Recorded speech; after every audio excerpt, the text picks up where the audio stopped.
आखिर क्यों दानवीर कर्ण के आगे भीष्म पितामह को भी नतमस्तक होना पड़ा? क्या दानवीर कर्ण भीष्म पितामह से ज्यादा शक्तिशाली थे? क्या भीष्म पितामह कर्ण से डरते थे? क्या कारण था जिस वजह से भीष्म पितामह को दानवीर कर्ण के आगे नतमस्तक होना पड़ा? जय श्री कृष्णा दोस्तों, यदि आप श्री कृष्ण से प्यार करते हैं तो वीडियो को पूरा देखें। वीडियो में आगे बढ़ने से पहले वीडियो को लाइक करें और साथ ही चैनल को भी सब्सक्राइब करें और कमेंट में जय श्री कृष्णा अवश्य लिखें। दोस्तों, जब भी महाभारत के सर्वश्रेष्ठ धनुर्धर की बात की जाती है तो उसमें दानवीर कर्ण का नाम अवश्य आता है। लेकिन हम आपको बता दें कि कुरुक्षेत्र के युद्ध से पहले पितामह भीष्म ने दानवीर कर्ण को अर्धरथी कहा था। पितामह भीष्म की बात सुनकर कर्ण को बहुत क्रोध आया था। तभी दानवीर कर्ण ने पितामह भीष्म से कहा, पितामह जब तक आप जीवित रहेंगे मैं युद्ध नहीं करूंगा। यदि आप पांडवों को हराकर कौरवों को विजय दिलाते हो तो मैं वन में चला जाऊंगा। यदि आप पांडवों के हाथों मारे जाओगे तो मैं उन सभी महारथी पांडवों को मौत के घाट उतारकर अपने मित्र दुर्योधन को विजय दिलाऊंगा। जब महाभारत का युद्ध शुरू हुआ था तो दानवीर कर्ण ने पहले 10 दिनों में युद्ध नहीं किया था। भीष्म पितामह हमेशा कर्ण को पांडवों से कम समझते थे। भीष्म पितामह हमेशा कर्ण का अपमान करते थे। पितामह भीष्म को लगता था कि कर्ण पांडवों से कहीं ज्यादा कमजोर धनुर्धर है। वह हमेशा ही कर्ण को द्वेष भाव से देखा करते थे। लेकिन फिर एक ऐसा भी समय आया था जब पितामह भीष्म कर्ण के पराक्रम को देखकर उनकी प्रशंसा करने पर मजबूर हो गए थे। महाभारत के युद्ध में पितामह भीष्म में इतनी तबाही मचाई कि पांडवों को पितामह भीष्म की मृत्यु के लिए छल का सहारा लेना पड़ा था।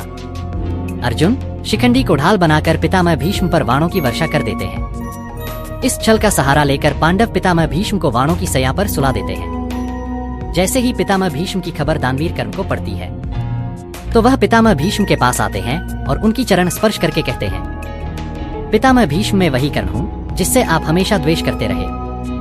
पितामह आप तो बहुत बड़े पराक्रमी हो, तो आप मुझे द्वेष क्यों करते थे? पितामह आखिर मेरा क्या दोस्त था, तुम क्यों हमेशा मेरा ही अपमान करते थे?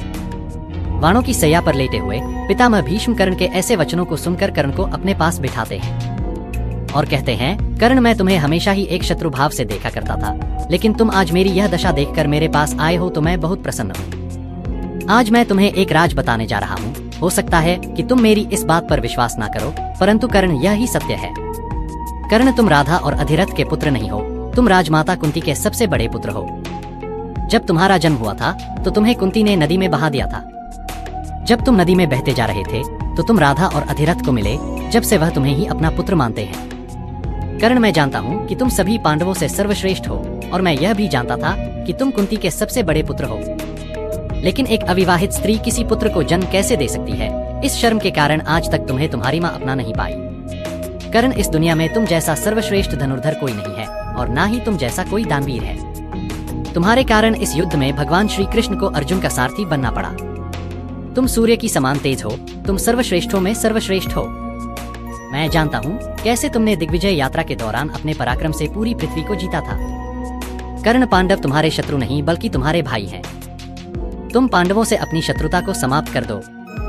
पितामह के ऐसे वचन सुनकर कर्ण ने कहा, पितामह मेरी मां कुंती ने तो मुझे जन्म देते ही त्याग दिया था। जब सब अपना युद्ध कौशल दिखा रहे थे, तुम मेरे साथ कोई नहीं था, तब दुर्योधन ने मेरा साथ दिया। इसलिए मैं उनके साथ विश्वासघात नहीं कर सकता।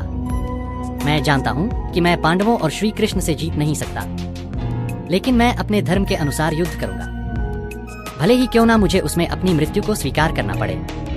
यह सुनकर पितामह भीष्म बोले, यदि तुम शत्रु भाव को नहीं छोड़ सकते तो अपने धर्म के अनुसार युद्ध करो। लेकिन मैं तुम्हें आशीर्वाद देता हूँ कि तुम सदैव सर्वश्रेष्ठ धनुर्धरों में सबसे ऊपर आओगे। जब भी कहीं मित्रता की बात होगी तो तुम्हारा नाम अवश्य लिया जाएगा।